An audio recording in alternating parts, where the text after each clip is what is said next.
Salut, aujourd'hui on va étudier les fondations profondes. Pour cela, on va entamer la modélisation d'un pieu isolé. Donc on va vers Geostructural Analysis et on choisit le module Piles.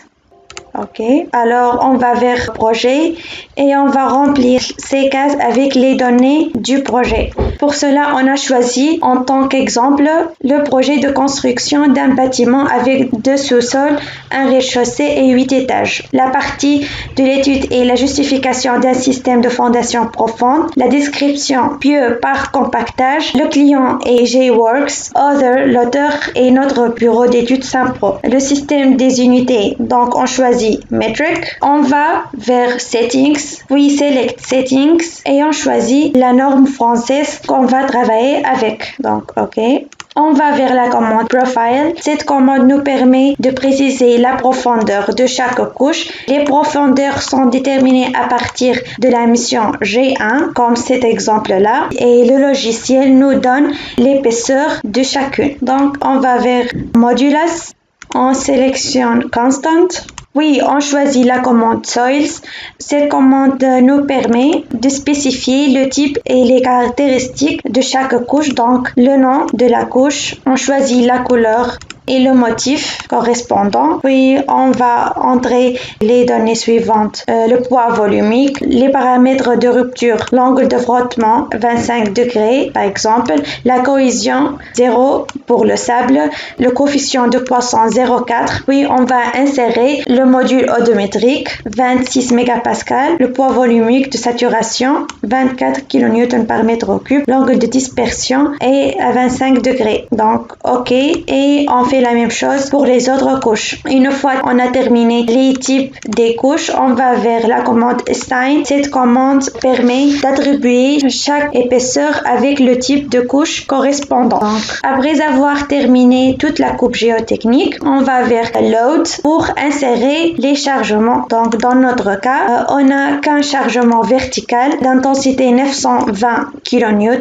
pas de moment et pas d'effort tranchant. Donc OK, et on fait la même chose pour load numéro 2. OK. Après, on va vers Geometry afin de spécifier cross-section of pile circular, le diamètre du pieu, la longueur du pieu, par exemple 0,4 et 19, puis l'encastrement du pieu. Il faut aussi choisir la technologie adéquate. Donc, pour ce cas d'étude, on a choisi board piles ou pieux forêt. Ensuite, on va vers la commande Material pour insérer le type des matériaux, le béton et l'acier. Pour le béton, on va vers catalogue, on choisit C2025 mégapascal et pour l'acier, on va vers catalogue aussi et on choisit B500 mégapascal. S'il y en a une nappe d'eau, donc on va vers JWT plus subsoil, on coche groundwater et il faut insérer la profondeur de la nappe. Mais dans ce projet, il n'y en a pas. Une fois on a terminé la coupe géotechnique, le chargement, la géométrie et les matériaux utilisés, on va vers Vertical Capacity. Le logiciel nous donne Verification of Pile Vertical Bearing Capacity according to LS. Donc, il nous donne la capacité portante due au terme de frottement Pile Skin Bearing Capacity RS et la capacité portante due au terme de pointe Pile Bearing Capacity RC. Donc, la capacité portante est supérieure au chargement. Donc, Pile Bearing Capacity is satisfactory. La capacité portante est donc vérifiée. On va vers Settlement, le tassement. Le logiciel nous donne la courbe Load Settlement Curves, le tassement en fonction du chargement. Le tassement maximal est à 25 mm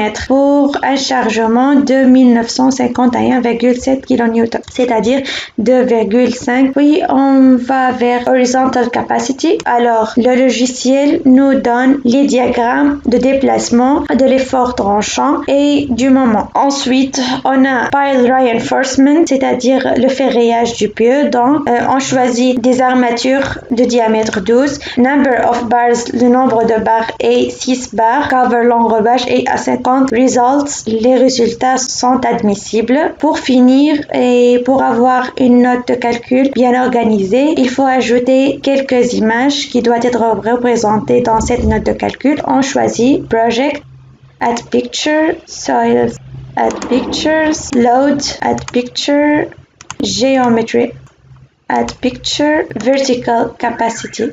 vertical bearing capacity, OK. Settlement. Add horizontal bearing capacity, add picture, OK.